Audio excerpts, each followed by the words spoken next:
All right. How much snow did you get, by the way? Oh, Because we're in hey, Snowland. We love the we're in Snowland. snow. Yeah. I got like a good, I got like a good, I guess like I don't really know. I'm not used to like measuring snow. I'm from Florida, but I got like a good like 6 inches maybe. All right. All right. Yeah. I How don't much really, snow did you get, I by don't the way? really know. You're reverbing me into me. Oh, am I? Yeah, somehow. Wait, say something. All right, there we go. No, I'm fine. Oh, that's weird. It's like you were listening. I was like, I'm hearing myself in the background, but we don't have the same thingy.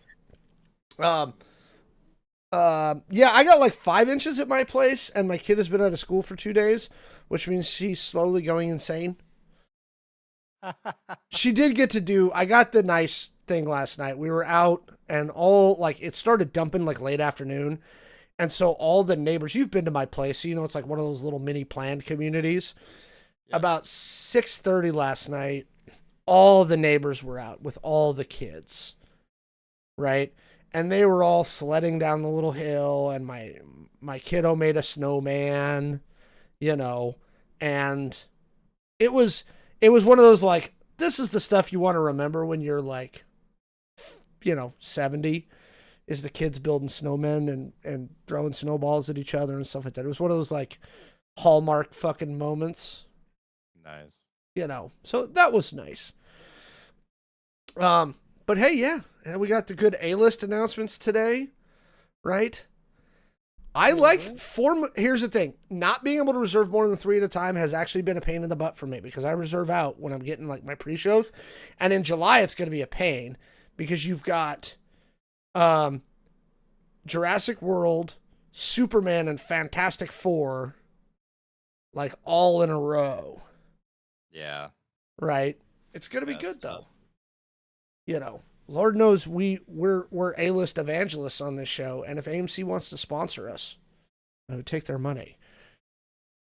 But what we wouldn't do is do pre-show stuff, and that's why the Connecticut senator were going, "Hey, let's not let's actually make them tell us when the actual movie starts. Can we tell people when the movie starts, right?" So he introduced a bill being like, "No, you have to tell them when the previews start and when the actual movie starts." Because have you tried to game it at all, Jay? Where you're like, okay, I'm gonna show up 20 minutes late, and then you show up and the movie's already started. You're So holding your my head in your hand. my wife does this all the time, and it drives me crazy because she's like, "Why get there like right at I don't know 8 p.m. Because there's like 15 or 20 minutes of like ads. So like Yeah, I love like I'm like that guy that's like no, we have to be on time. So like I'm always trying to get there at 8. My wife is always trying to get there at like 8:15 or 8:20. yeah. Um, and yeah, there's been like a couple of times where we like I guess like fucked around and missed out. And found out. Yep. Yeah. It's like, dang it, you tricked me, Yeah. AMC. You did it on purpose. Yeah. You Um, shortened it this time. I will say if you do any sort of like, because I did the Matrix like re-release in the theater, Yeah. there's there is not 15 minutes of ads. Um, yeah. So be careful. Be careful. Be careful, folks. Um. Yeah. Freaking AMC. I love AMC and I love A List, but they really need to work on some of that stuff. Um, did you see? You've got written in here factor review. Did you see something? Oh no, Factor. So the food service Factor, Oh the yeah, trying. I see Yeah, ads for their shit all the time. yeah. So I fucking did it. They had like a 50% off like first box thing. I did it. I actually really, really like it. The portions are smaller, but it's supposedly what you're supposed to eat. Um, they're really good. They're not frozen. They're refrigerated. I'm not like being paid to like sponsor them or anything, but I did really enjoy them, and I just wanted to point out. So I'm drinking this little shake here, which is really good. I don't know if you guys can see this, um, but it is cat girl milk right Oh, we're there. back to Cat Girls from last week. Cat girl milk. I think it's a little weird. I know it's like upside down, but you can't really see if I flip it over because I've drank half of it. Yeah. But it's kind of weird that they can't like afford a better artist. You know, it's kind of like They probably kind of can. They shitty. just don't want to spend the money. To Maybe. answer a chat question, don't they have better laws in regulating movie types? Here's the thing. I would say this has a material impact on my life, right? Because there are times where I love trailers, and there are times where I'm like, look, if I have to watch that fucking Nicole Kidman ad one more time, okay, I'm gonna burn down the AMC. Okay. Get me a new one. Get somebody Yeah. else in there. Come on. At least they cut it down. They're not playing the entire Oh ad yeah, anymore. they're doing the short Oh, version now. All right, with all of our lovely pre-show banter down, welcome to the Eric Code Show for February 6th. Your place for news, pop culture, politics, gaming, whatever the hell else we want to talk about. Which this week will include porn, right? Yes, that's actually one of our last topics. So stick around to the end of the show. We're going to talk about the business of the adult entertainment industry. If you want to support us, first off, if you have Amazon Prime, you get one free Twitch Prime sub, and that actually goes to support the show monetarily, so you can use your Prime subs on Twitch if you're watching us there. Go ahead and subscribe on our YouTube channel. We're trying to get some stuff. VT Pilot, thank you for the resub. I really appreciate that. Thank you very much. We are also in our porn section going to talk about sex bots. Yes, we're going to get there. So yeah, tell your friends. Sharing on Facebook and Twitter and all those silly places actually helps us get the show out the door to more people, so that can help us a lot. So yeah, but if you're just here for the porn topic, you have to wait because that's our last topic for the night. So with that down, we're actually going to get into our first segment for the evening, and that is going to be about some Disney. I beg you, please don't listen to people who can't read financial reports when they opine about things. Popular Star Wars YouTuber Star Wars Theory opined today on the decrease in Disney Plus subscriptions, attributing it to people want better media where politics isn't the main focus.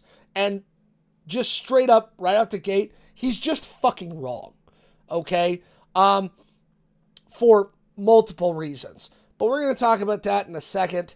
It's a bunch of crap brought about by people who, no matter what is happening with a company that they're upset with, will always find something to bitch about.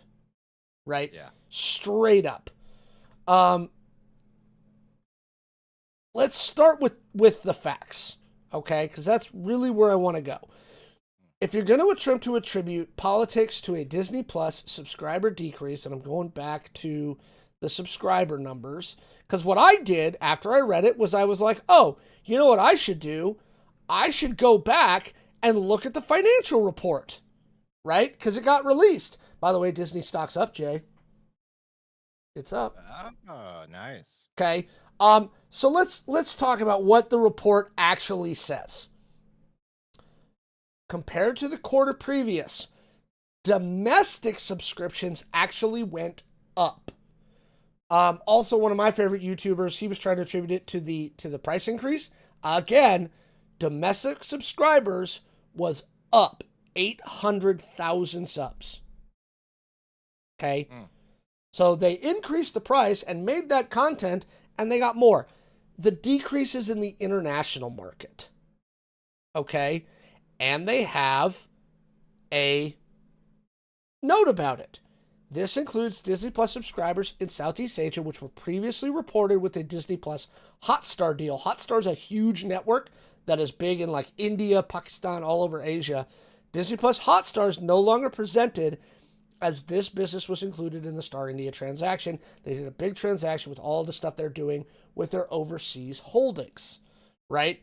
So again, domestic subscribers went up 800,000 over the quarter. So I don't know what people are talking about. It's not politics. It's not the price increase.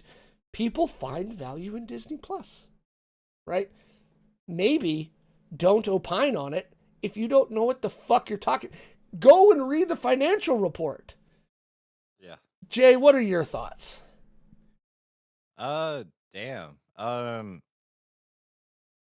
as someone who has recently canceled their Disney Plus and then reactivated it, just like a week later. No, yeah, 100% agree. So we're we're in the age of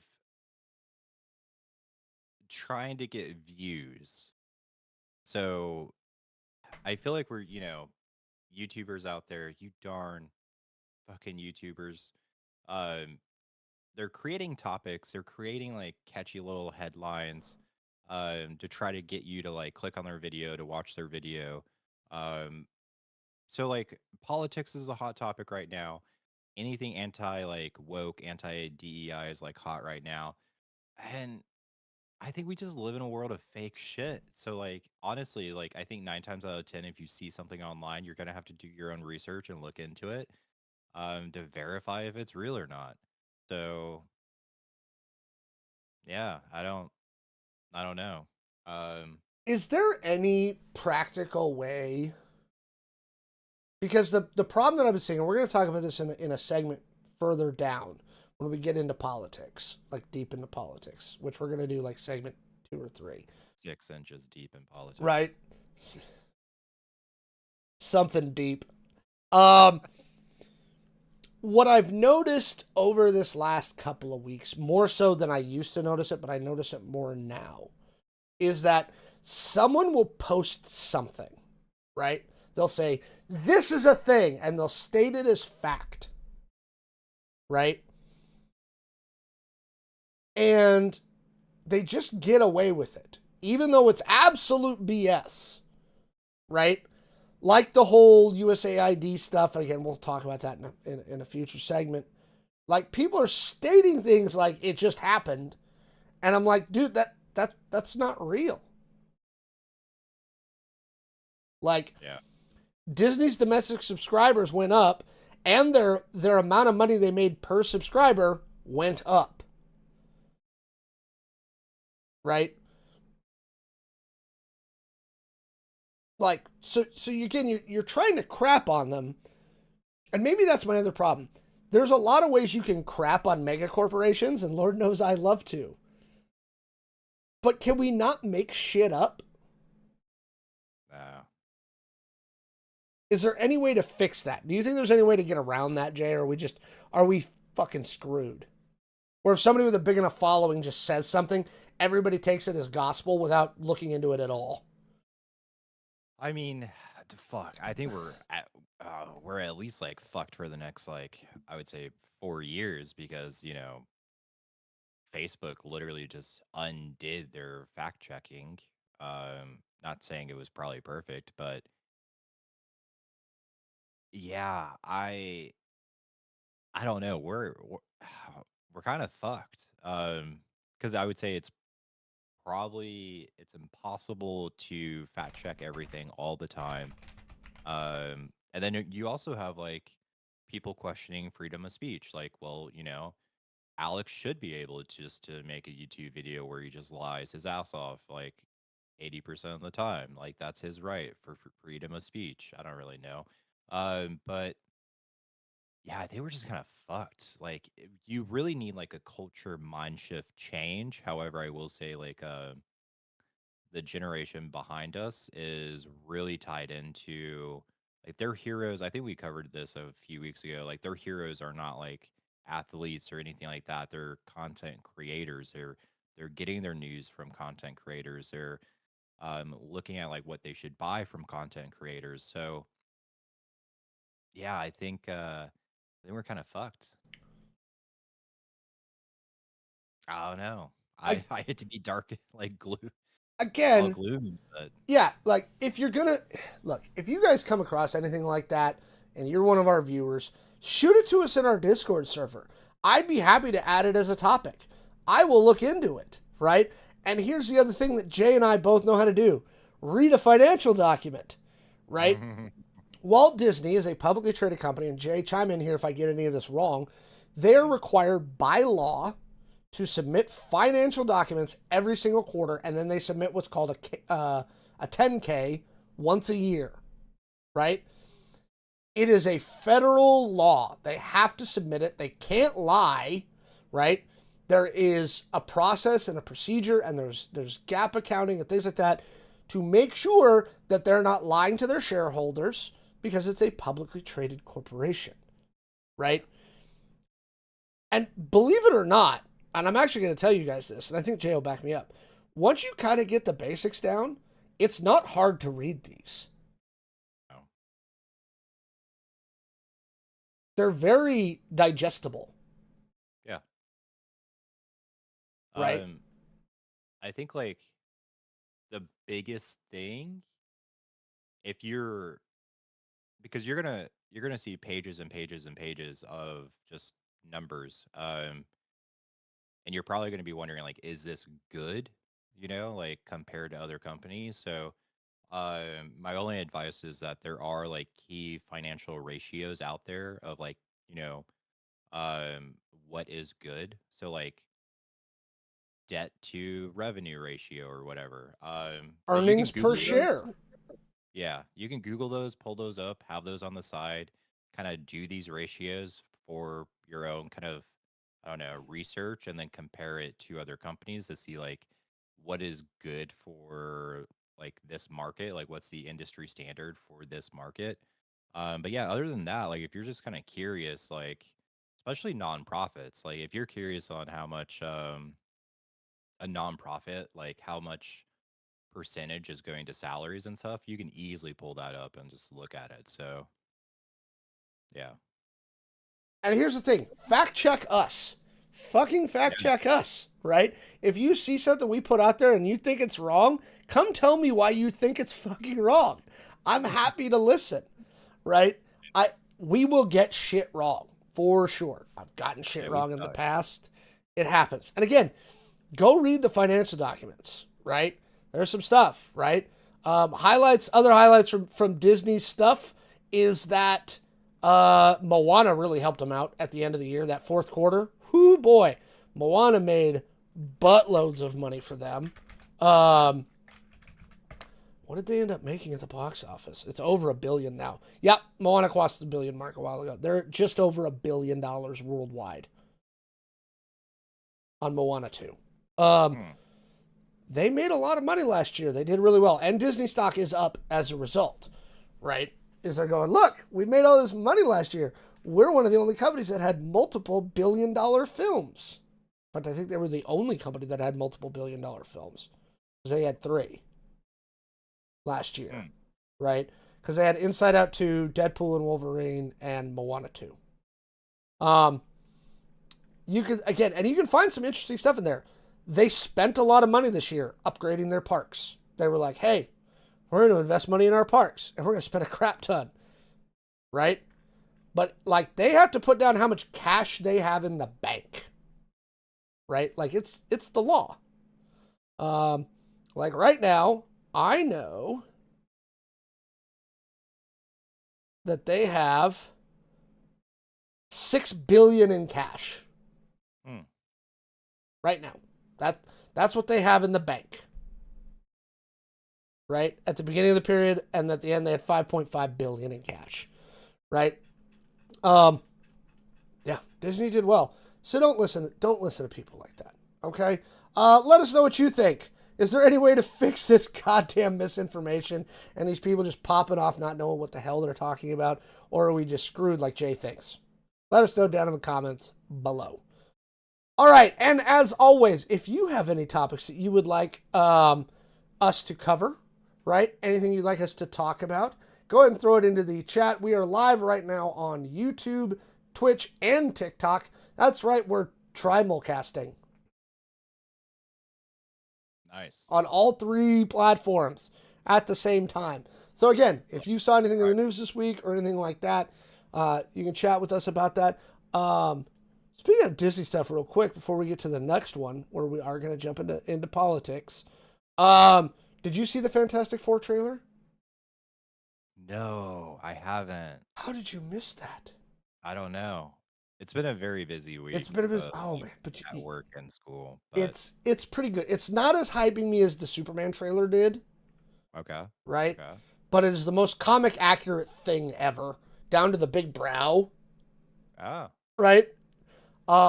Herbie. We get a shot of the Fantasticar, and we get a comic accurate Galactus. So he's not just a poofy fart in the wind anymore. Like big things coming off his head. Nice. Right? Okay. Like, and he's ginormous. We get him from the back. We kind of see him. Yeah. I'm like, I lost all hope of Fantastic Four, to be honest. So this sounds, yeah, I'm gonna have to watch this. The only person whose powers we don't see is Mr. Fantastic, which concerns me a little bit. I don't know. He's the hardest one to do. Like in the preview, we get Sue during her force field, right, and a little bit of Visible. We get a quick shot of the Human Torch, human torching, right? Yeah. And we of course get Thing being big running scene where he's like, right? But we don't see Mr. Fantastic's powers, and his powers look weird. Yeah, they're kind of the most ridiculous. It might be like a marketing strategy because everyone right now is really annoyed with him and Marvel Rivals, so maybe they just don't want to show because it's going to trigger people in Marvel Rivals. I don't know. All right, well, let's move on to our next topic and see who we can hork off with this one. Jay, boy, the political news is moving fast and fierce these days. We're trying to keep up. Where would you like to start, my friend? God, I don't know. Fucking Vin Diesel. Let's just fucking family this shit, shall we? All right. So new jerk-offs went into effect against China. I'm sorry. I have to repeat that. New tariffs went into effect against China Tuesday night, setting the stage for a possible trade war. This, of course, is after Trump put on a 25% tariff on Mexico and Canada. Both were placed on he tried to do that. Both were placed on a 30-day hold.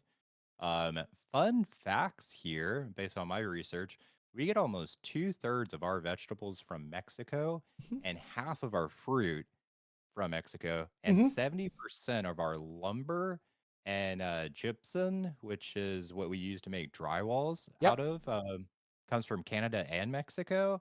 So and there's a long list. God, I did think oh, we could list out everything that this would affect, but it would be that'd be the whole show.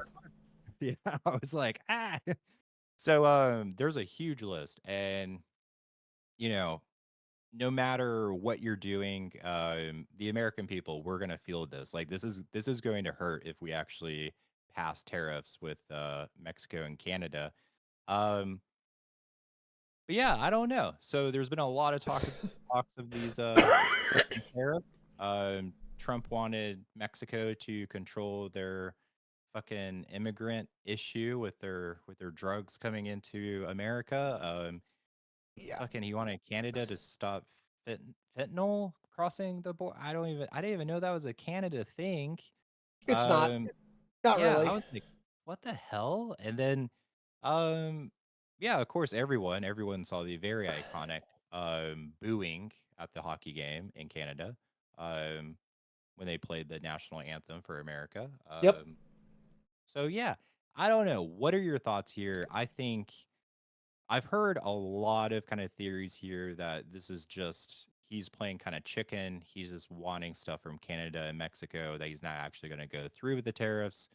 Because another thing that's going to happen is if these tariffs actually do pass, most likely gas prices are going to go up. And when you raise the price of gas, you're going to piss off fucking everyone in America. Well, so, I don't know. And so there's a few things to cover here. He backed off the Mexico and Canada tariffs pretty immediately. And the funny thing about this is they declared victory over something that the Canadian Parliament voted to do in December, right? Canadian Parliament passed a $1.3 billion Canadian dollar border security bill back in December, right? When Biden was still president. So I don't know, and I guess Trudeau called him and was just like, yeah, here. And he was like, oh, we win. And then Canada was like, we'll send 10,000 troops to the border. But they had sent 15,000 there when Biden was president. So again, he's declaring victory over something. And And what was funny about it is he was like 25% blanket tariffs on Canada, except fuel and energy. Not that. Because he knew that the gas price thing was going to happen. And then again, he immediately backed down on all of them and put them on pause. The China one, the bigger issue, and this is the one that doesn't just affect people, but the one that affects companies, and this is where I think he's going to back off, is they got rid of what's called the de minimis exception, right? Which is this. Let's say Jay orders a knockoff Xbox controller for his computer from Temu, right? Okay. Let's say he orders that from Temu. Anything worth less than $800 that's coming from China, right, was not taxed, was not tariffed, was not anything at all. So individual packages going to individual people never went through a customs tariff, right? Nothing. He got rid of that exception, right? So now Temu, Shein, Amazon, anybody who's shipping direct from China, right, that's going to have to, and right now the confusion is, how is that going to work? Like, are you just going to stop every individual package that's coming into the country and customs check it, and then and then charge the tariff to the customer if they want to get their package? Like, because you're going to have to open it up to verify what's inside, right? Is it actually, fucking jeggings from Shein, right? Like, we don't know. So that's one problem that he's got. The other problem is, again, they're fake victories. Now, again, MAGA's doing their victory lap right now, on a bunch of things. And again, this kind of comes back to what we talked about in the last segment. So much of the information environment right now is these guys going, see, we win. And they state things as fact. And there's just no good way to be like, is that what actually happened? You know what I mean? Yeah. Like, how much time did you have to spend just on this one topic going, all right, what actually happened? It's hard. It's very fucking hard. Especially with like literally every single day, the shit is changing. Like, I'm not sure if you noticed, but I put the topic in on Monday. I flagged it red and was like waiting for future development. Yeah, it's still, and it still says that in our rundown so people can see. So waiting for further developments. Because it changes every stinking day. Yeah. Yeah. And that's the thing. That's the thing that I would say is like the worst part is that it's so quick. It's hard to stay up on it. So like Monday I had time, I could like look into stuff. But then like by Wednesday, most of it was outdated and you're like, shit. Okay, like what the fuck did he do yesterday? Like what did he actually do? Okay, so we're no longer going to put tariffs on Mexico and Canada. Okay.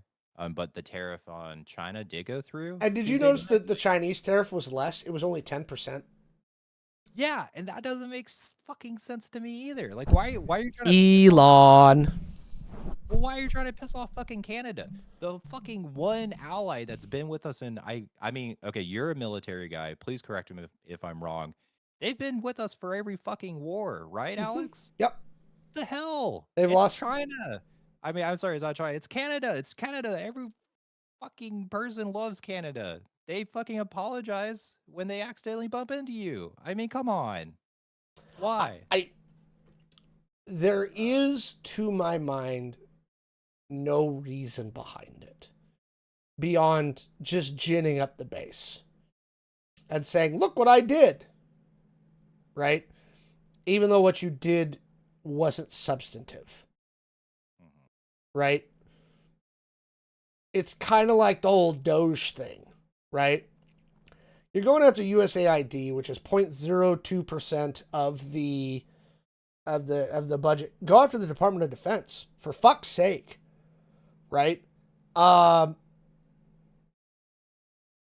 Again, they're trying to do stuff that, again, I don't think makes them do anything substantive, but they're doing it.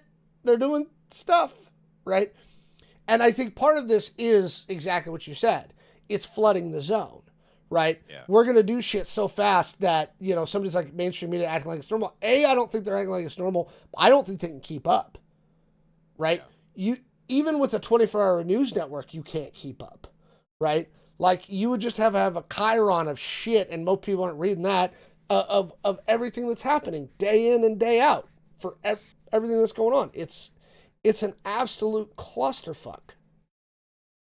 This actually kind of reminds me of a little news thing that popped up. Have you seen the video of the girl that supposedly made $18 million in one day? And it's kind of like she's just showing products, but it's like a split second, and then she throws the box and she gets another box and she shows like a product and throws it. And I think I want to say it's like from China, but like I've been seeing this video pop up everywhere. It kind of went viral of this like girl. It's kind of like the old what is it? Like the channel that used to like try to convince you to buy like, oh, like buy this necklace. QVC? Yeah, but it's like split second. Well, It's I mean, like, that's huge on TikTok. Like TikTok Shop and their integrations with like being able to do live videos and be like, look, buy this thing, go straight to the TikTok Shop, right? With it linking. That's a big thing. So it doesn't surprise me. Yeah, I don't even know where to start.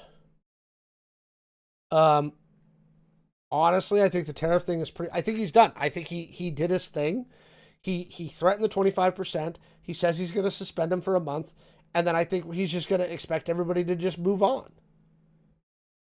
Right? I think he's going to expect that everybody's just going to forget about it in 2 weeks. Especially, again, with everything else going on. Right? I don't even know.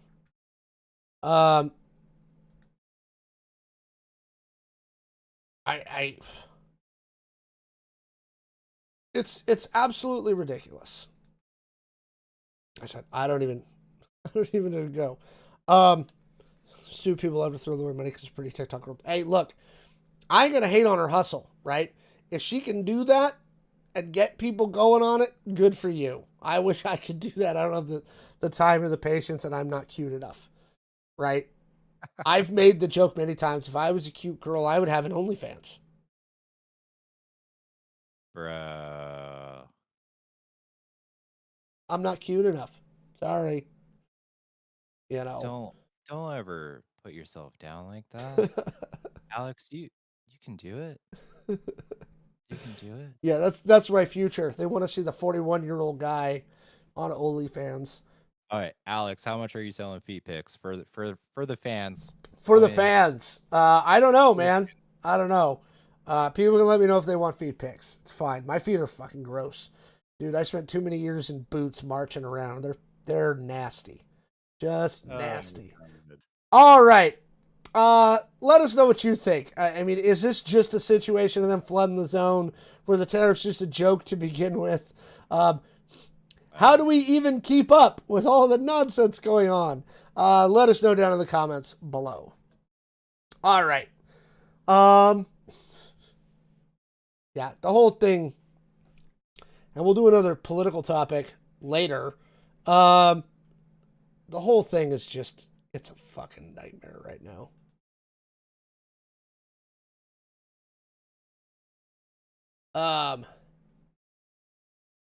Yeah, I don't know. And now I'm seeing something breaking. Elon may be paying money to do 30-second Super Bowl commercials to expose what Doge has done.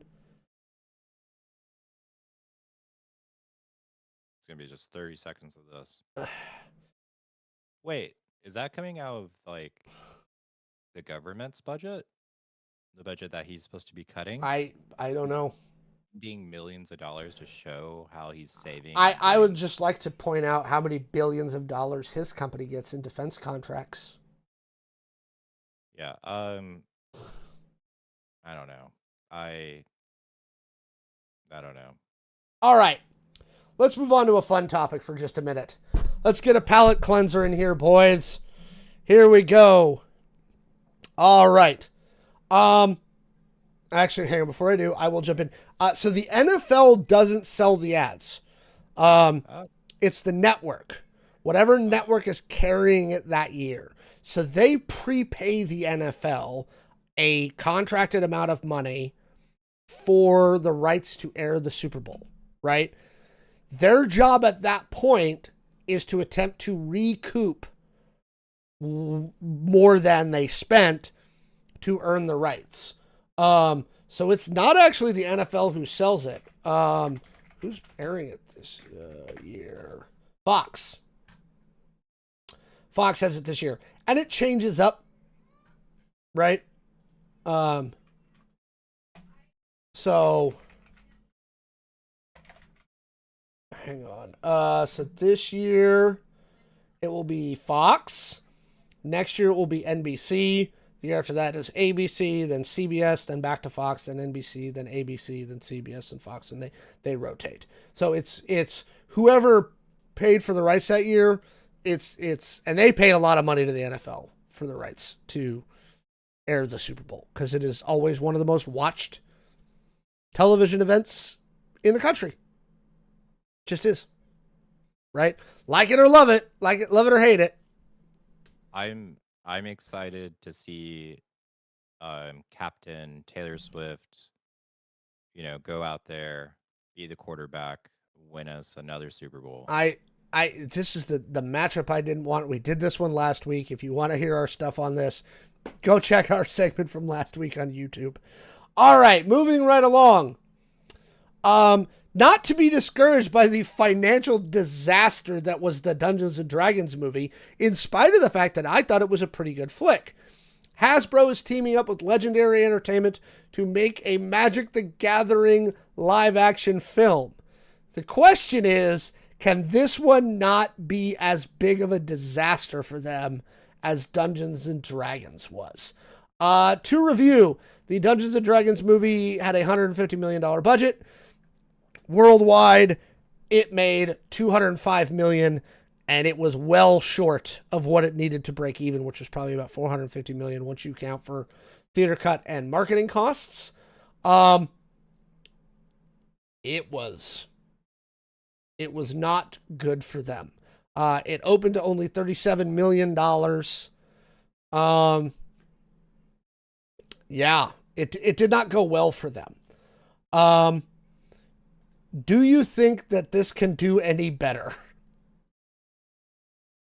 You're just shaking your head.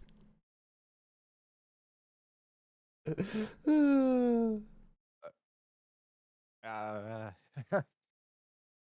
I want it to.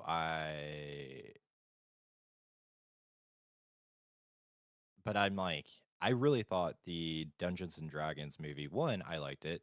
I did too. Uh, I did too. I thought it was going to do a lot better than it did. I was actually really surprised that it did not do that well. I was not surprised that it did not do well. So I longtime guess viewers of the show will know I was extremely critical of their marketing leading up to the D&D movie because I couldn't figure out who they were marketing it to, right? I was like, what is the tone of this film? What are you trying to get here? And so one thing that the comic book guys have figured out is you can't just get comic book fans in there to see your movies or they will fail. You have to market it to a wide audience. Dungeons and Dragons, you can't count on it just being D&D players and people who've played D&D watching your movie or it will fail, right? And when they marketed it, I was like, I don't know who they're marketing this to. And again, I went and saw it and I thought it was a fine film, right? It was a fun romp. Do you think Yeah. they've learned their lesson? Oof. I don't know. So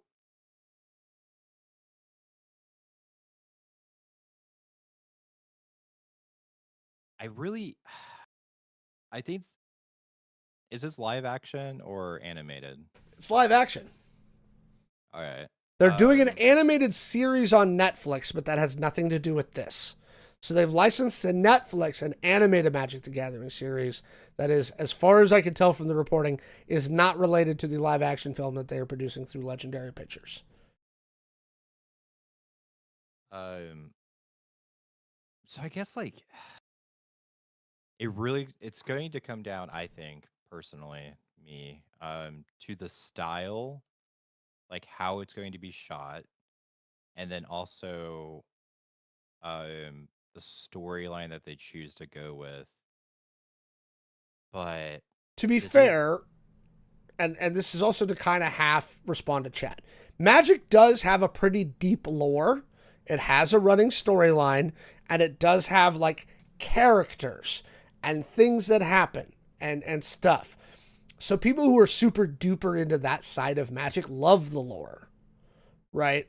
And there's a lot of lore to it. The same as Dungeons and Dragons. Let me put the question another way. If you were gonna make this, would you do it more D&D, where D&D was kind of like fun and jovial and you know, it was a fun romp? Or would you do it more serious, a la Lord of the Rings, where it's like this big, dark, epic adventure? I would make this dark as fuck. I would make this a horror movie, and I would cast Anna Taylor-Joy. Oh, who could she be? Ooh. I actually know who I want to say. Who do you think? Hang on, I'm looking it up right now. What's her name?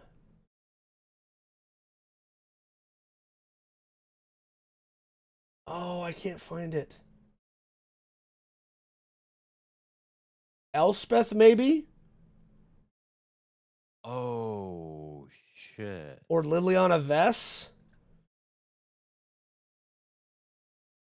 You know, she's a character who lives in the blurred lines between good and evil. You know, do something like that? Maybe? Yeah. Maybe? So you would do this like a horror film?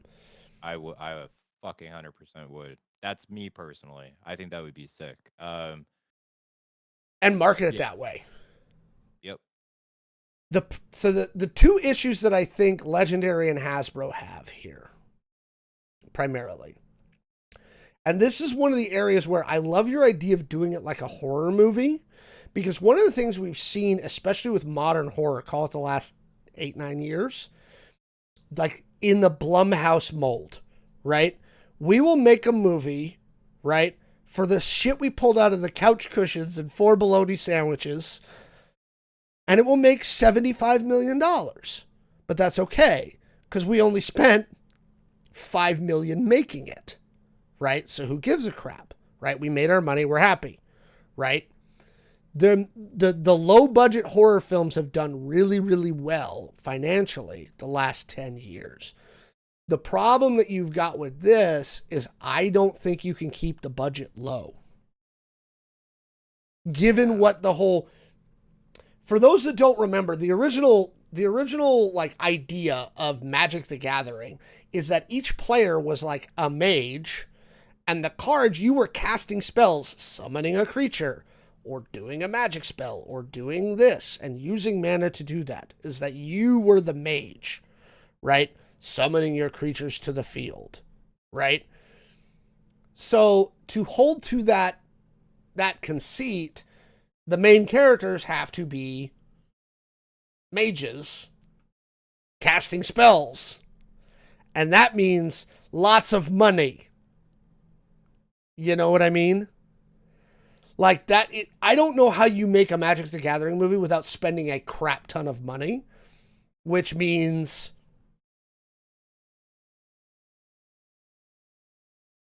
you got to make a crap ton of money. Yeah. I like your horror idea. It'd be sick. Set it at Innistrad, right? Or Duskmourn, or one of these horror planes, right? Yep. Make it dark, right? Have Phyrexians, right? Make it scary. Yeah. I like the idea of making a scary Magic the Dragon movie and doing it for budget. Has there been? Oh yeah, in the '80s, dude, there was all kinds of fantasy horror films, right? Yeah, and again, Blumhouse and A24, they've got this model down, but that's not legendary. And again, I don't know what the I don't know what the revenue split is. I don't know what the financing split is. That's not part of the article.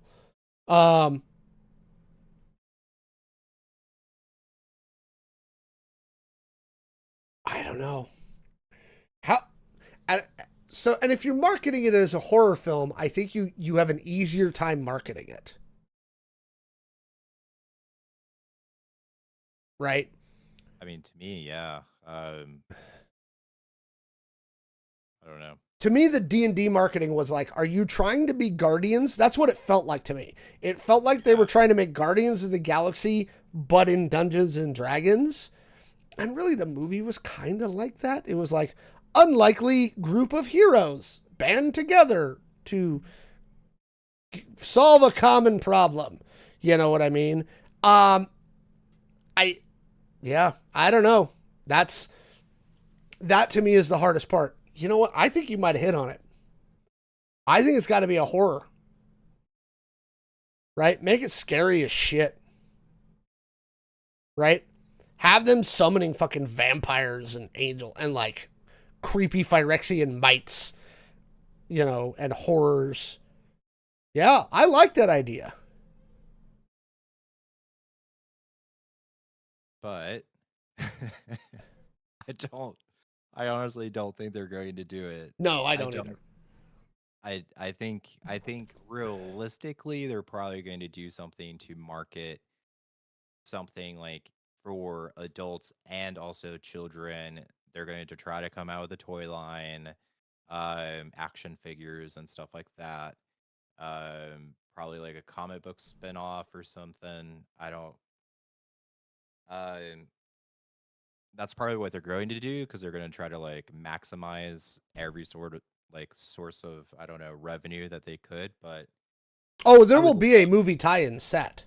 Yeah, they will sell a movie tie-in set of cards. Yeah. Oh yeah. Over under 50% that the main character is Urza. Fuck. Just an over under. I think like I'm gonna go over. I'm just gonna go over. I think I like what the YouTube chat is do it. Said do it as kids around the table, 90s teen aesthetic with school theater grade SFX, but Hollywood quality costuming to feed the cosplayers, and the subs humanoids are 90s era actors making cameos for that sweet millennial movie money and elder Gen Zs. So actually, the one prediction I made about the D&D movie that I was wrong about is I figured they were going to tie it into a group of people sitting around a table at some point. I was like, either at the beginning or the end, because Jumanji had done so well. The one with The Rock and Jack Black and all that. Yeah. I was like, you tie it together that way and it's fine if they're going to Jumanji it. That was my prediction when they made the movie, and I was wrong. I actually don't think it's a bad idea to do a Jumanji-esque kind of movie with magic, right? But I don't think they're going to do that either. Right?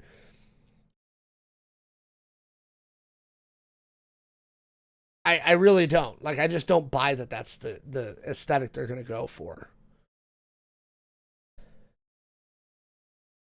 Maybe. They'll just piss everyone off and have it like fucking the animated fucking TV show Yu-Gi-Oh! And it'll just literally be two people dueling against each other, summoning creatures into like a playground in front of them. Dude, I'm going to laugh my balls off if they do it like Yu-Gi-Oh! Okay? I doubt it. I doubt it. I doubt it too, but...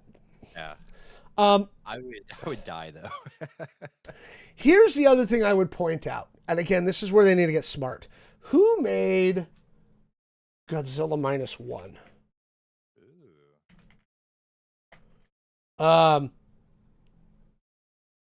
Because here's the point that I want to make about Godzilla -1. their budget was $15 million. Really? That's it. 15. $15 million they made that movie for. These studios have got to get these budgets under control, right? You can make good movies for like $20 million. You can do it, right? You can do it. Just do it, right? I don't think Hasbro or Legendary is going to do that. My guess is this is going to be $120 to $140 million budget. And I will not be surprised. Actually, so let's do this. We know, obviously, from our previous thingy, that the Dungeons and Dragons movie grossed $205 million and some change, 205, 460. Does the Magic, just gut reaction, Jay, does the Magic the Gathering movie make more or less than Dungeons and Dragons? More. How much more? At least double. You think it can make 400? I mean, it is a bigger hobby than D&D is. It doesn't have the cultural cachet that D&D does. Oh, wait, hang on. Because D&D has a multi-generational thing. Yeah. And I just realized something. So Magic has a horrible stigma against itself. Like, people that don't play Magic look at the community that plays Magic in a very negative way. That's because they think they're stinky mouth breathers. Yep. Yep. Magic is considered considerably more nerdy and less socially acceptable than Dungeons and Dragons is. Yeah. So again, over under 205. Oh God. I just want that horror movie and I want it to be over. But actually, now that I'm thinking about it, it's probably going to be under. I would say under. I feel like this actually might be bad now that I'm like thinking about it. Now that I'm actually thinking about it, this might actually put your business hat on, Mister. I'm about to get an MBA. Yeah, there's a lot smaller market that you can sell Magic to, unless you specifically sell it in a like this, like you pretend like it has nothing to do with the card game, right? Which is really what they did with D&D. They did, yeah, and it still failed. Which is still like really shocking to me. With my business cap on, even though I would love to see a horror film, I think that would do amazingly well if done correctly. I actually wouldn't touch this shit. I'm not gonna lie. I would be like, oh nope. Like after watching Dungeons and Dragons fail, I would probably not support this project or I don't know, go into this venture. I mean, Hasbro wants to make movie money off their IP, right? Yeah. These guys see what Marvel does and they just salivate. Yeah. And comic books used to be a really niche fandom. Yeah. Right? And honestly, I still think comic books are a niche fandom. I don't know many people who actively read comic books.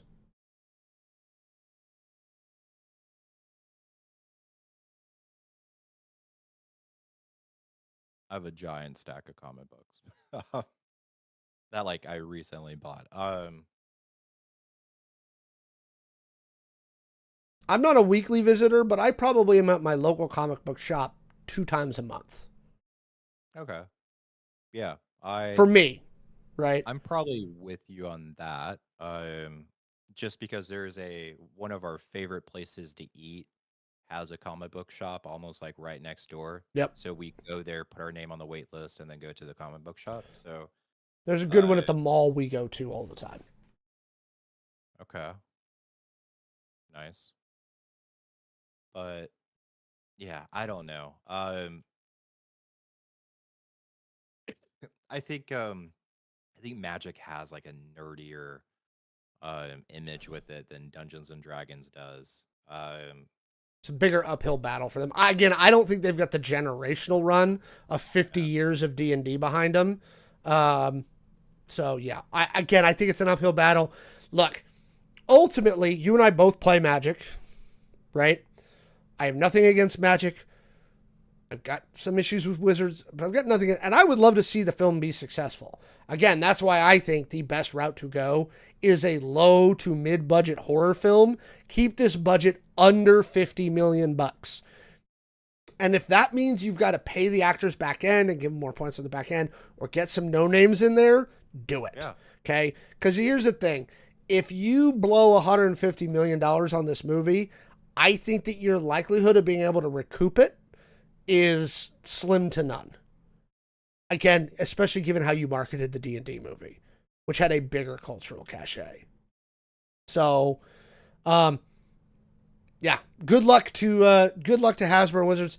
For all you at home, let us know down in the comments below. What do you think? Would you go watch a D&D movie? Are you excited for this idea? Or do you think this is going to be another financial disaster for Hasbro like the Dungeons & Dragons movie was?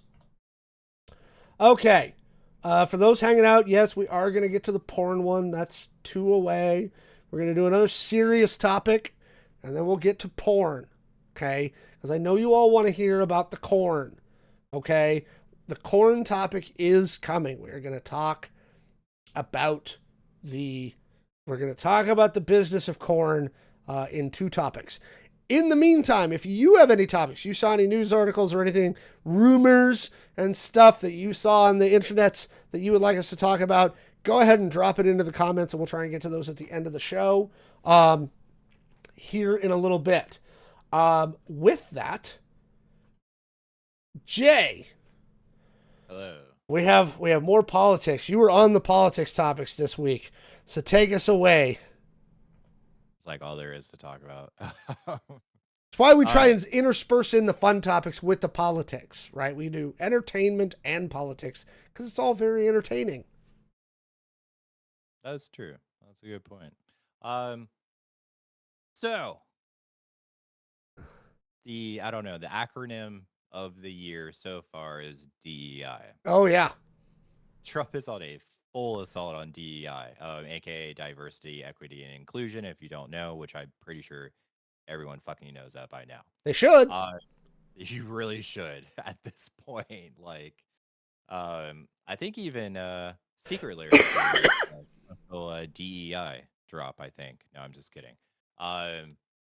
So Trump obviously signed an executive order, obviously, because that's what he loves to do, to ban DEI initiatives in executive branch, and also for contractors. So Trump has also blamed the DC plane crash on DEI, which made literally no fucking sense. No fucking sense at all, because he stated we are in the early stages of the flight investigation when it first happened.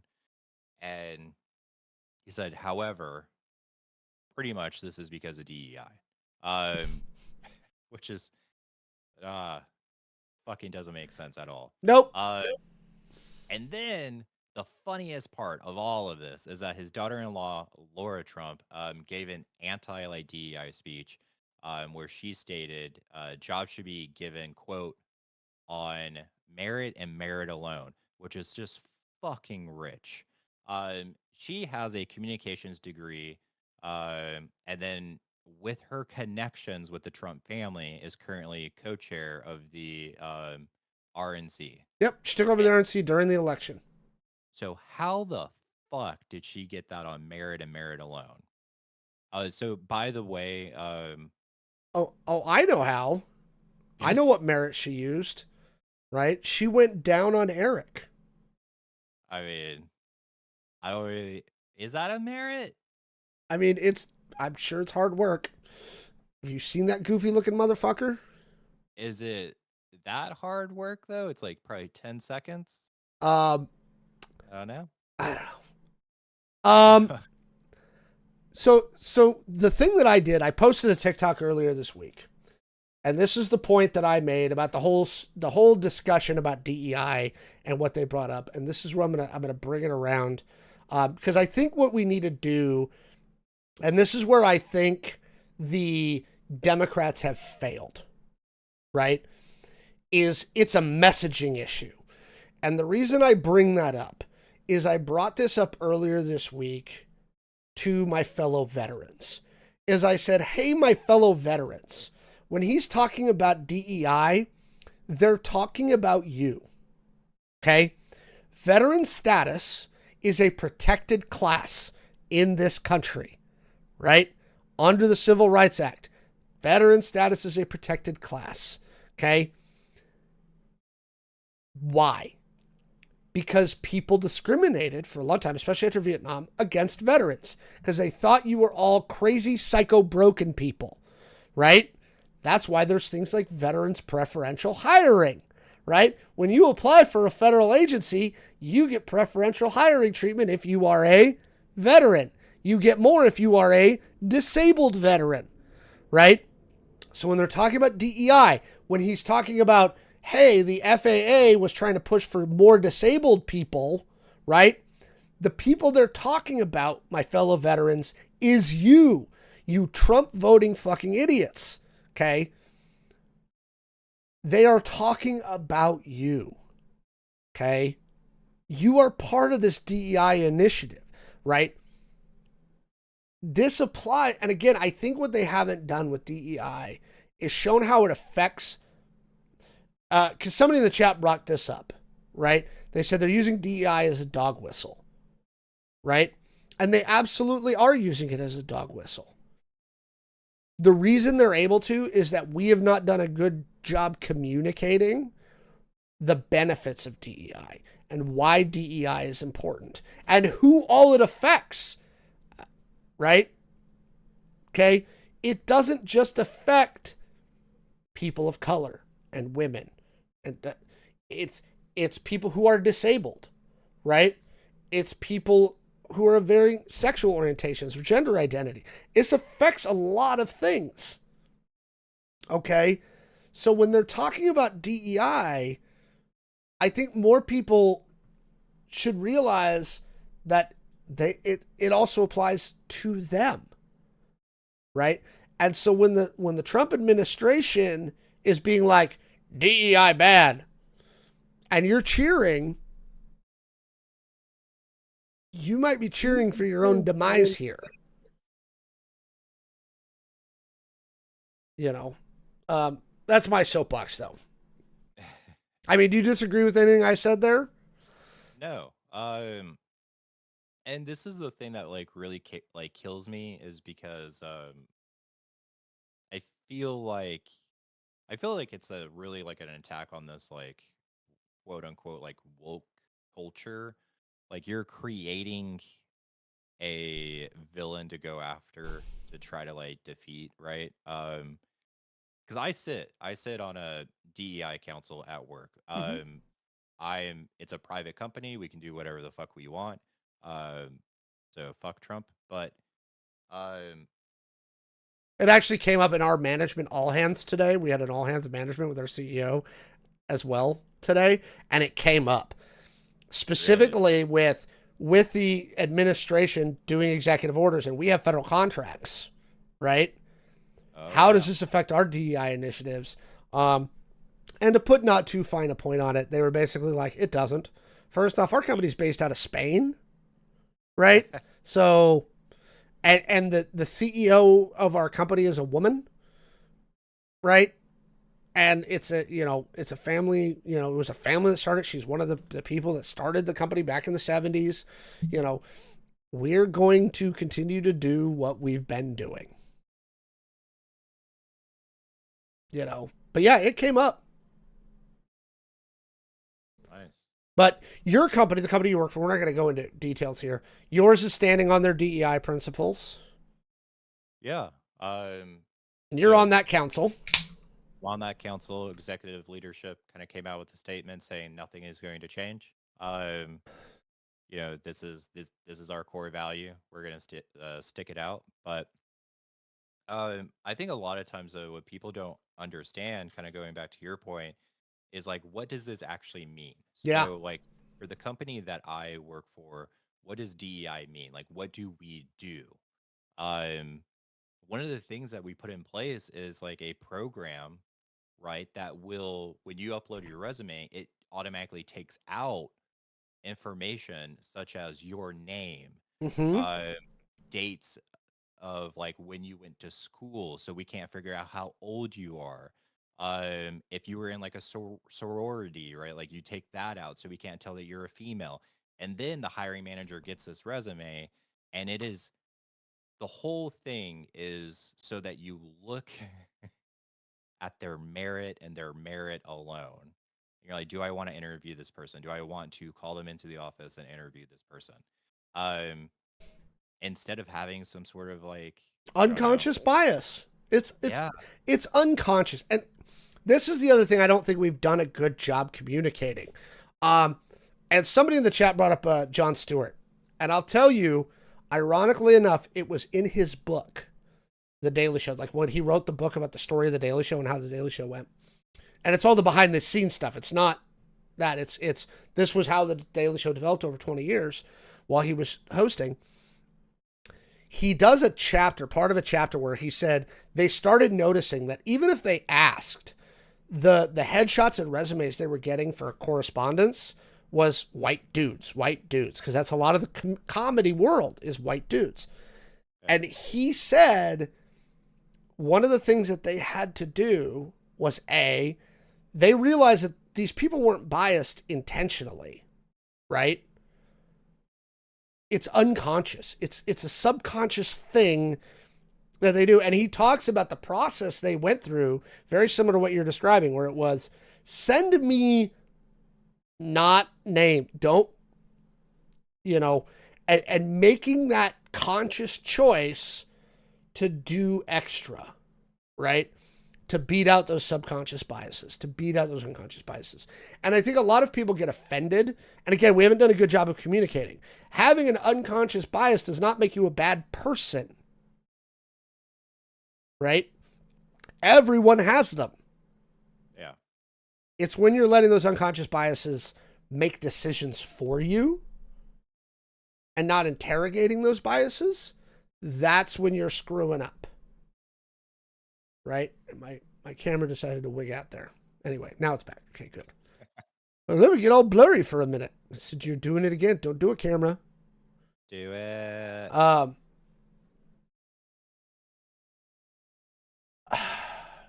yeah, it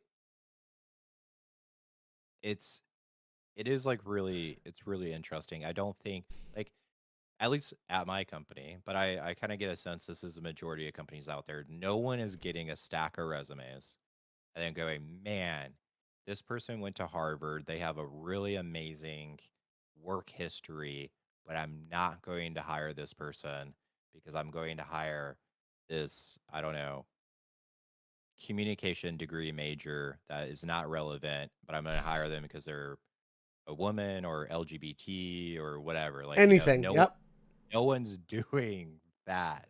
It's you created a fake enemy to go after. It's so stupid to me. Like every time when it comes up in the news, I just like cringe because I'm like, that's not what DEI is. Like you guys are so stupid. Well, see, this is again where it comes back to what we were talking about in one of the earlier segments. I feel like it's all smoke and mirrors, right? Yeah. I feel like it's a dog whistle and it's red meat to the far end of the base to make them feel better, right? And distract them from the damage that they're doing. Yeah. Right? And that to me is what it is. Because you're right. He has no control over private companies. No. Nope. Right? And there's a lot of companies who are like, screw you, we don't care. And I just, again, I don't think we've done a good job communicating it. I put it in the same bucket that I do when people talk about critical race theory. Oh, God. Right? When people are like, critical race theory bad, I'm like, do you understand what critical race theory is? Right? Like, it becomes a boogeyman that sounds really bad. And again, is actually pretty difficult to explain in a really cohesive, strong way. And so it's really easy for shitty people to latch onto things like CRT and DEI and turn them into these dog whistle boogeymen and be like, this is your problem, right? It's them with their DEI and their CRT. That's why you're miserable. That's why you're not successful. That's why you can't get ahead. And again, I think we've done a crappy job communicating why these things exist, why we need them. And again, this is why, for me, you on the DI council, your thing, I'm going to go back to my veterans, right? A lot of whom supported Trump. And I'm going to go, listen, dumbass, right? This is you. They're talking about, when they're talking about the disabled people at the FAA, they're talking about you, disabled veterans, right? That's a lot of who's getting hired for these federal jobs that are disabled, right? I am considered 90% disabled by the VA. That's where I'm at, right? I am a disabled person. Okay? You guys got to get past this. You know what I mean? Yeah. I will say, I think Alicia Keys at the Grammys kind of put DEI perfectly. She stated, quote, "This is not the time to shut down a diversity of voices. DEI is not a threat. It is a gift. The more voices, the more powerful the sound. When destructive forces try to burn us down, we will rise from the ashes like a phoenix." And mic drop. Like, I was like, there you go, boom. Yep. Alicia Keys. There you go. All right, we're going to leave that one right there. Let us know what you think down in the comments below.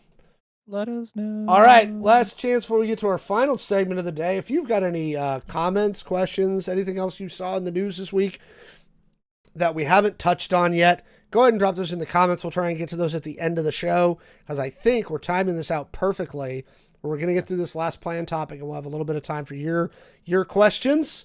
But finally, the moment all of you have been waiting for. It's time to talk about corn. It's time. Cornholes. All right. And we say corn because that's the TikTok, because we're also simulcasting TikTok. That's become the thing on TikTok, is you don't call it porn because TikTok suppresses it in the algorithm. You call it corn. There are corn stars and accountants, right? So, yes, people in the chat are very, very excited. Okay. But what are we going to talk about? We're going to talk about the business side of porn and shit. Yeah, okay?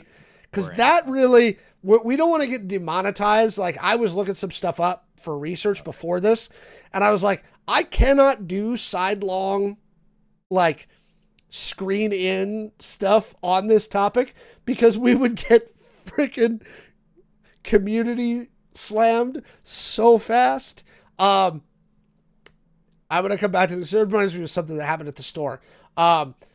Jay provided us with a wonderful report last week on the business of the adult entertainment industry, and combining that with some research with some great links from our viewers who put that into our Discord, we're going to talk about the business of the adult industry, what we know now and where we think it's going. So top line of the report that you sent over, and then we're going to get into some like caveats here. They tack the adult and pornographic website industry, the websites, right, at $1.3 billion in revenue a year, right? And you and I, when we first looked at this last week, when we were looking at the report, both of you and I were like, that seems low. Would you not agree? No, yeah. I think it's at least like 69.69%, or like, sorry, $69.69 billion. Has to be. It has to be. Yeah.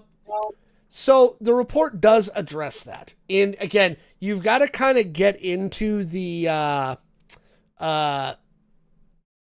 you've got to kind of get into like the details. One of the things that they talk about in this report is one of the things that's excluded from that 1.3 billion is cam sites, right? For example, right? They're like, We have a hard time tracking them because there's so many of them. They're private companies. They don't report revenue. We have no idea how much Chatterbait or Cam Soda or what's the other one I see ads for all the time? Live Jasmine, all those. Nobody knows how much those things are making. Right? There's live jazz people. Jasmine, Live Jasmine, I think. Yeah, is the one I've seen the ads for. Uh, Also, Jazz? that number does not include OnlyFans. Boom! There is $100 billion gone. Actually, that's a good question. Do we have revenue numbers for them? 2023.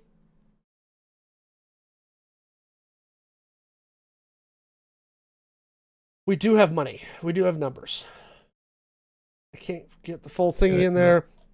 6.6 billion in 2023 is how much that's how much revenue they dropped. And let's say, again, to be fair to OnlyFans, it's not just porn. Okay. But it's like 90% porn. If you are like if you're on OnlyFans and you're like going there just They to were watch- trying for a minute to get like to advertise the non-adult industry stuff. Yeah, and there was actually one moment where because I do have a few like full-time adult content creator friends. Yeah. There was one point like OnlyFans was like, we're thinking about like banning adult content from our platform, and they were like, Oh, it was a huge deal. yeah, yeah. Yeah. They make a buttload of money. An anal amount of money. Yes. And again, this is just those two segments. And again, cam sites, we have no idea, right? Let's see if I can find anything on here. 2 billion globally is the best estimate. Right? Yeah. No one knows. No one. So again, but let's take it at face value. 1.9 for the mainstream porn industry online. 2 billion for campsites. That means that initial one, that's not even half. And it's 6.6 billion in rev for OnlyFans. Right? Like, that's, it is a big, big industry. It's huge. It's massive. And it's growing all the time and innovating. Again, porn built the internet. And now there's lots of talk because CES just happened and they just had a big conference in Asia. VR porn. VR porn. What are your thoughts? I mean, VR has had a hard time taking hold in the mainstream. It's still kind of a niche product, right? Most households don't own a VR set, right? Do you think porn changes that, Jay? So I would say the issue with the VR industry is the 1992 kind of issue that came up. Do I have to say I think we all know it, right? What kind of hindered the VR Mm-hmm. expansion in 1992? Lawnmower Man. Yeah. That freaked people out, Lawnmower Man. No, I'm just kidding. God, I don't know why I can't ever forget that movie. I really do not know why, but it's like seared into my mind. So to answer your question, will like porn change the VR landscape? I think porn will always push things forward. And now like we're seeing porn enter, and I know you're gonna cover it later, but like, sex robots. But yeah, there's there's going to be a lot of people that are going to buy VR headsets just for VR porn. So right now, the estimate is 13% of U.S. households has a VR headset, right? And 14% of U.S. households are using that VR headset for porn. No, I'm kidding. But, I mean, I guess my question from an innovation, and this actually goes to your engineering and business side, right? And here's the parallel I will draw, right? Because something can't just be better. It's got to be better to the amount more you've got to put into it, right? The best example I have for this is this. The Army uses the M2 50 caliber machine gun. We have been using the same machine gun since the end of World War I. That was when that machine gun came out. Yeah. And it's not that there's not better versions-ish of that machine gun. It's that how much better they are compared to what it would cost us to change out and get something new. They're just not that much better. You know what I mean?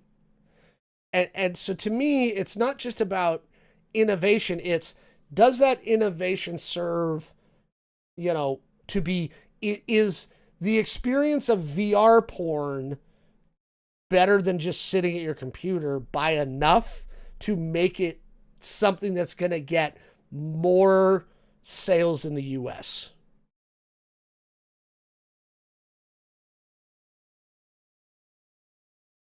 So I think Does my question make sense?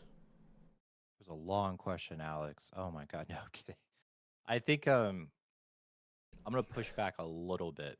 I think true innovation is going to push things forward. And when I say true innovation, I don't mean like what the iPhone's doing. Every single new iPhone is pretty much the same iPhone as the previous one. There's not really much difference there. But true innovation is like when Apple launched the iPhone, like the very first iPhone, Yeah. or the very first Apple computer. Like that was innovation. The iPad, that was innovation. That's what makes everything like kind of go crazy. And yeah, I think you have to have true innovation.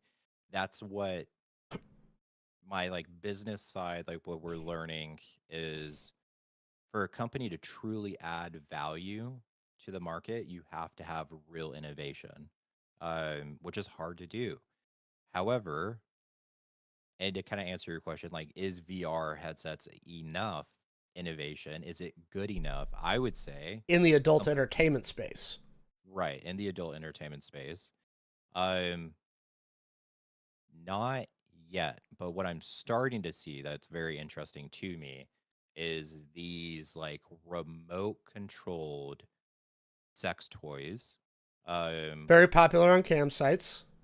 Very popular on campsites where, how to like explain this where we don't get demonetized.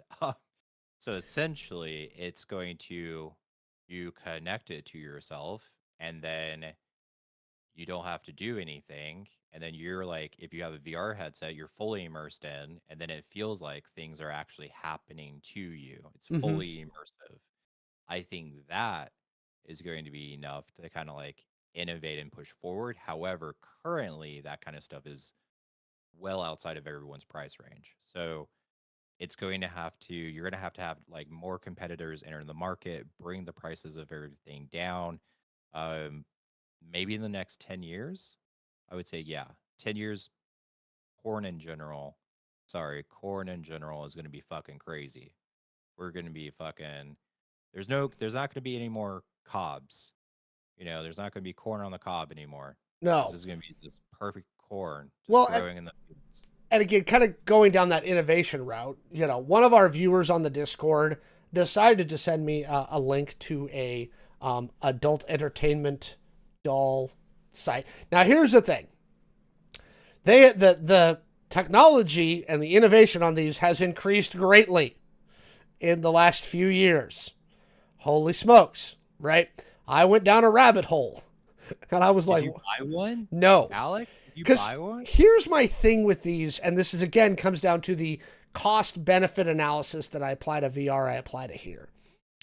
It looks like kind of your let's call them top of the line models, right? Of these figures, right? They range between $2,000 and $4,000, right? And they come with a variety of features, right? They're internally heated, right? They've now got them to do like basic motions, like a hip and waist motion, right? They've got a head bobbing motion. Oh God, hang on. Okay. Is it like the oh, is it like what is that TV show? The Big Bang Theory, where he programmed the robot arms Yes. thinking it was a But screw. again, more realistically. Now, my personal feeling is they still look a little too uncanny valley to me, right? Where they're too perfect. Yeah. Right? They still have a very like Barbie doll kind of like plasticky aesthetic to them. And I think that that's one of the things that makes it difficult for those products. Also, the cost. The cost is they're extra. And like I went on one of the websites where you can customize, like so you can add like the internal heating and the movement and blah blah blah blah blah. Again, I just have a question. Since you went down this rabbit hole, tell yes. me, could you charge your new girlfriend at a Tesla charging station? You don't need to. They plug into the wall. But can you plug her into a? Yeah, and again, there's a whole like various technological things you can do here, right? That is there, right? Again, for me, I think it's a little too uncanny valley, and again, for the cost, I would be like, just hire an escort every so often. Oh, okay, Alex. That's my opinion. Now, wait, I want to address a comment in chat though. Needs to be more socially acceptable. So two things. Much like details about your sex life, I don't think like if somebody I knew purchased one of these and had one, I'd be like, good for you. If you feel that that's the best use of your funds for what you're trying to get out of it, I'm not going to yuck your yum. I'm really not, right? Like that's on you, right? I absolutely wouldn't yuck your yum about that, right?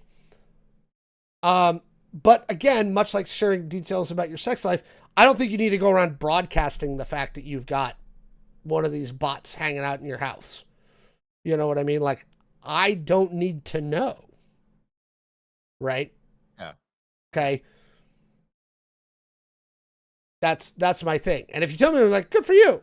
But I'm saying, like, again, it kind of follows that same kind of ethical line in my head, right? Where like, again, if that's how you want to spend your money, I'm not gonna yak your yum. Go nuts, dude. Like that's on you. I'm cool, right? Same as I don't bust anybody's chops about either being an OnlyFans creator or somebody who pays for it, right? Like if that's where you want to spend your money, I buy comic books and all kinds of dumb shit. I buy more alcohol than I probably should, right? The amount of money I've spent on cigarettes in my entire life is probably, you can say a lot of shit about where I've spent my money, So take that for what it's worth. I don't know, Jay, what do you think? So touching on that comment about, being more socially acceptable, I will say I think we are starting to get there, and I would say look at Japan. Mm-hmm. Japan, China is too. heavily moving away from like traditional relationships. It's very common for people not to date. It's very common for people to go to these they're not considered escorts or anything, but like go to clubs where you actually just pay for a girl just to go out on a date. It's not sexual, but just go out on a date and talk to her and hang out with her. So like a girlfriend for like 5 hours, and Mm-hmm. then you go back home and you're on your own, and they're happy on their own. Um, so there's a huge like movement in Japan, um, where like dating is becoming like less and less popular, and people are kind of like taking things into their own hands, I guess. No pun intended there. But There's an but yeah, argument to be made for it. yeah. Um, Uh, I want to address one in chat, and it's actually ironic that this chat message came through, because there is something on the rundown that we had not decided whether we're going to do, and I still don't think we're going to, right? But this kind of gets me there. Somebody in the chat said, I agree with not broadcasting it, but society looks down on people who are into non-vanilla sex stuff. They make it a joke in the media all the time. And one of the things in our rundown is talking about non-vanilla sex things, right? I think we're going to do that as a topic at some point. We're running pretty late tonight, so I don't think, and Jay and I talked about it, I said, I don't want to do this as like an 8 or 9 minute segment, like what we've got planned, right? Like that's a longer topic. But please know, it's actually come up. It's in our rundown. And we agree with you. Right? I am for decriminalization of sex work. I think it is detrimental to society to criminalize sex work. It pushes it underground. Prohibition only breeds organized crime, and especially in areas like this, it also breeds human trafficking. oh, Right?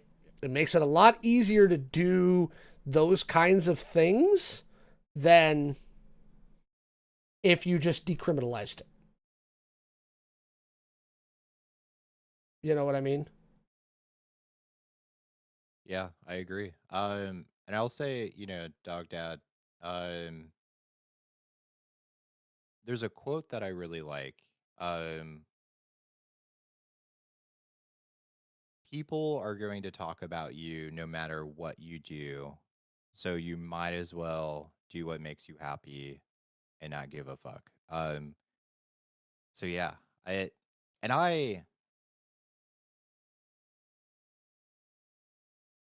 I'm very much not vanilla at all. And I struggled with that like growing up because I realized in middle school I was not vanilla, but I did not know the word for it. Yeah. Um and I thought something was wrong with me. And I suppressed it for a really long time. And I even went to a therapist and was like, "Fix me." And luckily in Florida, I guess I went to the only therapist. I was like, "Oh, yeah, there's nothing wrong with you. Let me help you accept you for who you are. Um, there's nothing wrong with it. You have to live your own life, not give a fuck. People are going to bitch. People are going to complain no matter what you do. You could live a fake vanilla life and still not make people happy. So, yeah, life's too short to be vanilla. Don't be vanilla." Do what you got to do. Kind of swinging it back to our original time, which is the business of the adult entertainment industry. Another interesting thing in this report is, and I think it's the most key thing, and I actually think, I think that it's one of the difficult parts is monetizing consumers remains the largest hurdle, right? Which again actually used to amaze me. It's like, why pay for OnlyFans? Why pay for adult entertainment? Because there's so much out there for free. Right? It is not hard to find free entertainment. Very true.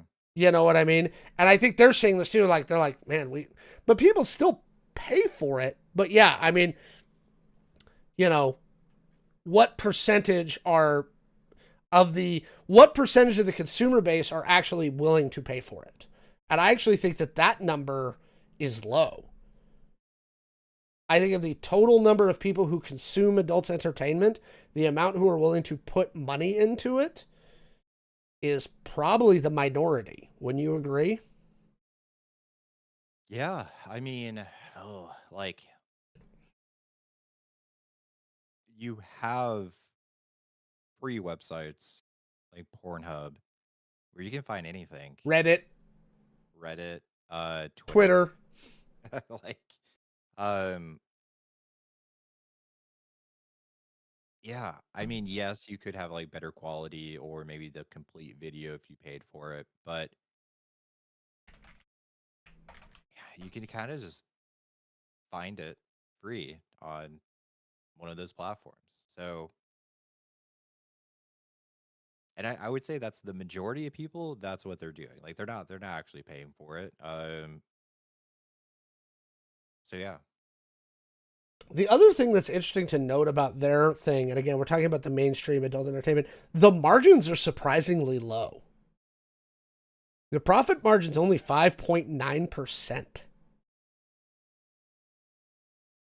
yeah, that which again, that to me, again, feeds into the how many people aren't paying for it, yeah. right? And also, dang, your operating costs for this business are high. Uh, uh.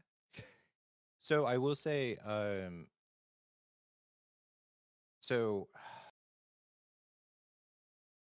the the people that I know that are in the adult industry, the issue with OnlyFans is that it's actually kind of like a perfect business model issue. So whenever someone makes a lot of money in a market or industry, that's a signal for others to come in and drive the price down to also make profits. So that's how everything works in the world. Um, so if someone's making a shit ton of money because they're like an innovator, it's not going to last forever.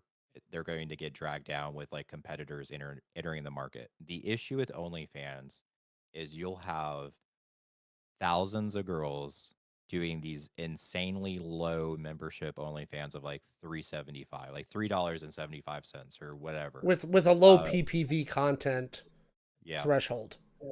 So it in the beginning, like people were making a lot of money, I feel like, on OnlyFans, but now The like market's there's flooded. yeah, the market is flooded and it's dragging the price down of adult content. But then also on the other side of things, what my friends kind of tell me and like kind of complain about is DFMEAs. I'm not sure if that's the right acronym, but like a service that they have to pay to get their content pulled down. Oh, But it's DMCA. yes, there Yeah. you go. Digital Millennium Copyright Act. Yeah. Yeah, you have to pay that to keep your content from being just uploaded for free on To a different various platform. sites. Yep. Um, I will say like traditional porn where you actually because my friends also do that as well. Where like you get flown out to a location and they have a whole setup and like a makeup artist and film crew and all of that kind of stuff and they pay for your hotel and all of that. Like that seems like that's really expensive, but then they make an insane amount of money off of that. Like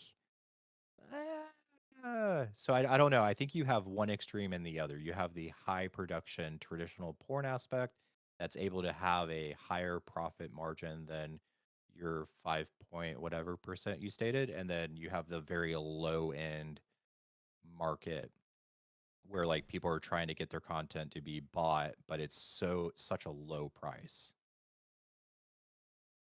if that makes sense. Yeah.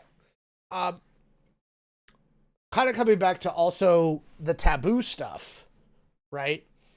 The taboo part of it makes this a difficult thing to do business wise, because it's taboo, right? Like it just is, you know. Right, wrong, or indifferent. That's the world we live in right now. Um,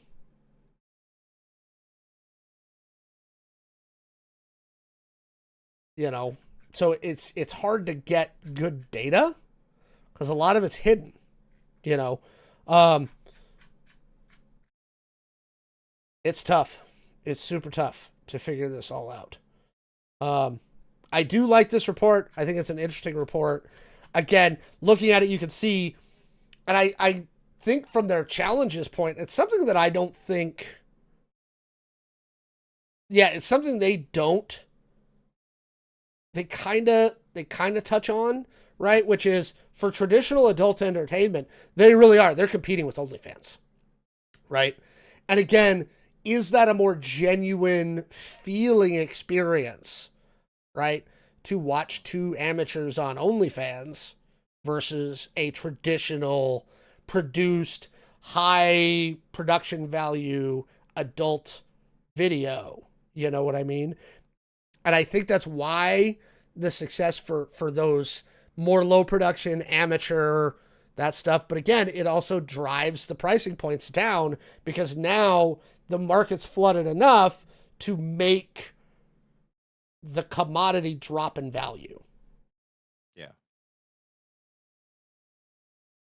You know, and then there's the constant legalization thing, you know, and it's where is it legal? And what's interesting, and I would be curious, I need to get with like a lawyer, because I would love to do a follow up on this one.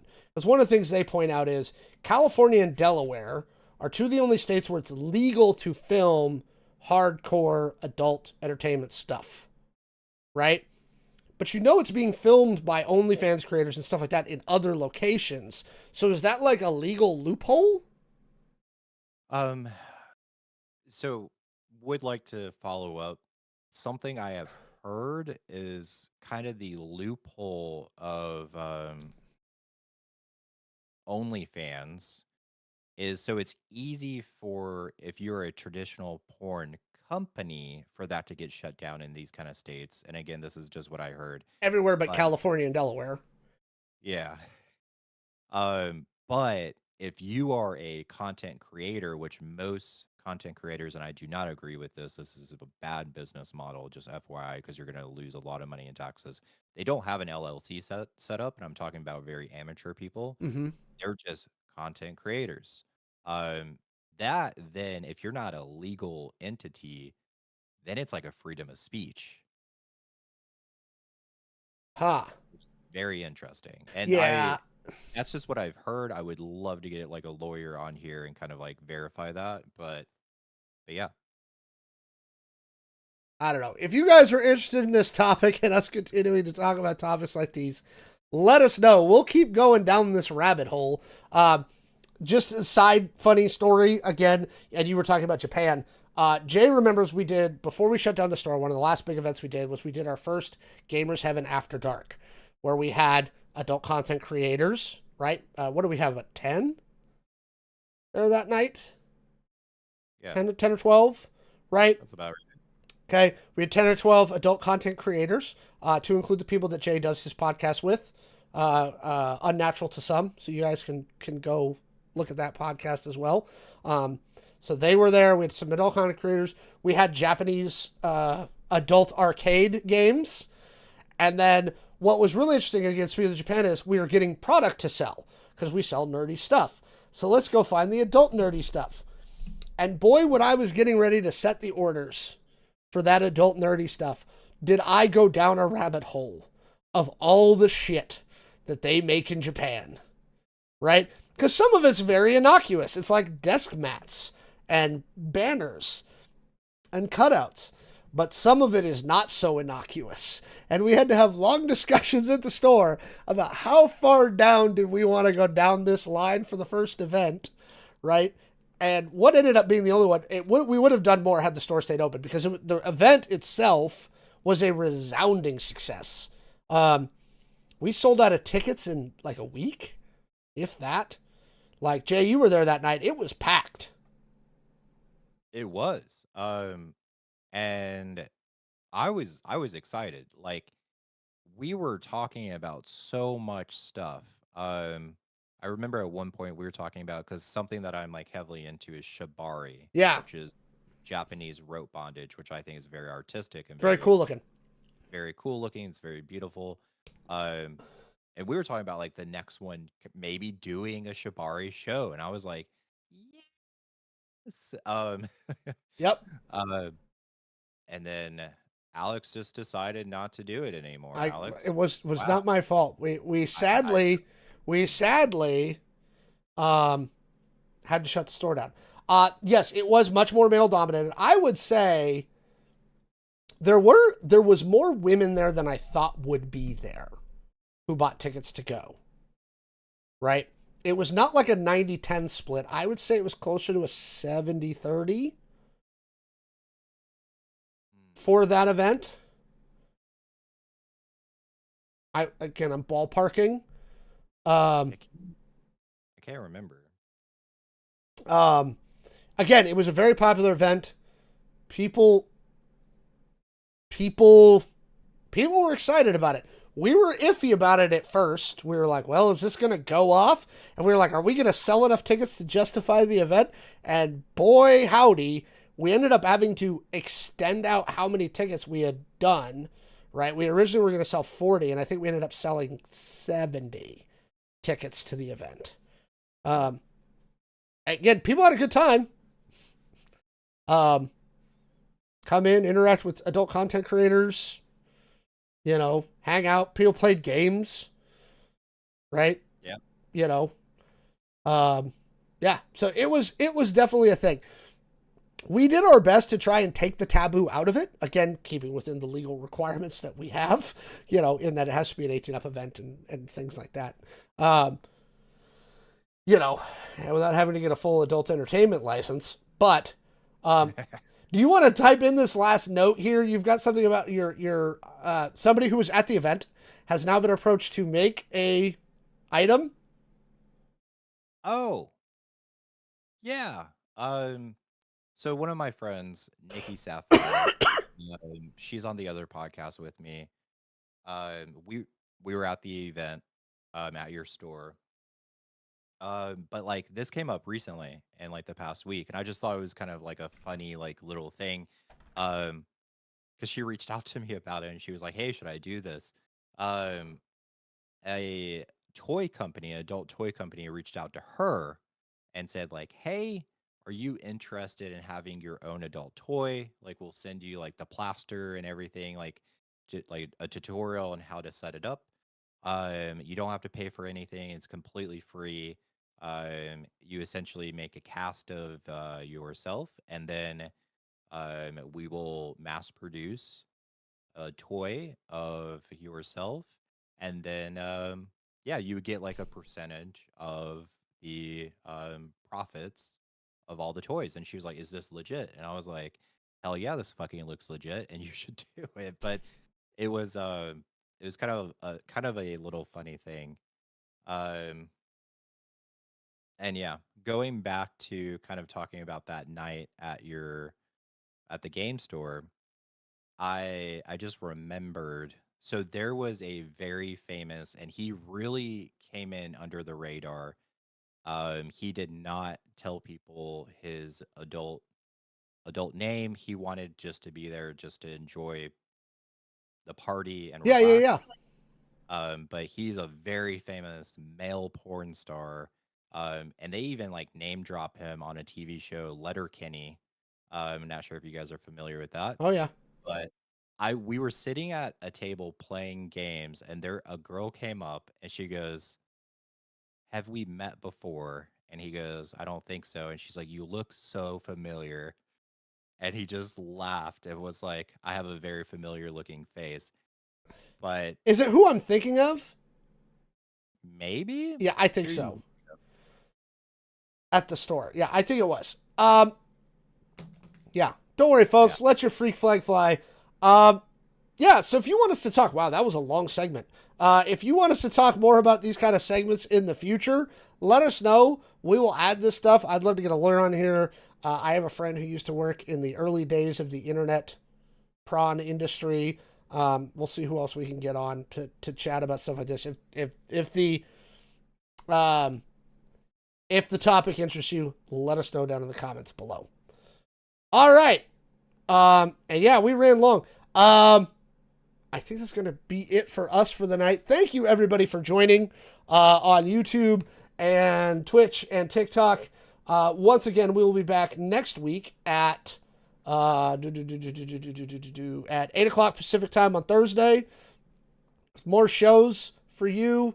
more fun things to talk about, right? Join our Discord, hang out with us. If you missed any sections of the show tonight, they'll be posted on YouTube over the next week. So, have a wonderful night, everybody. Have fun. Bye.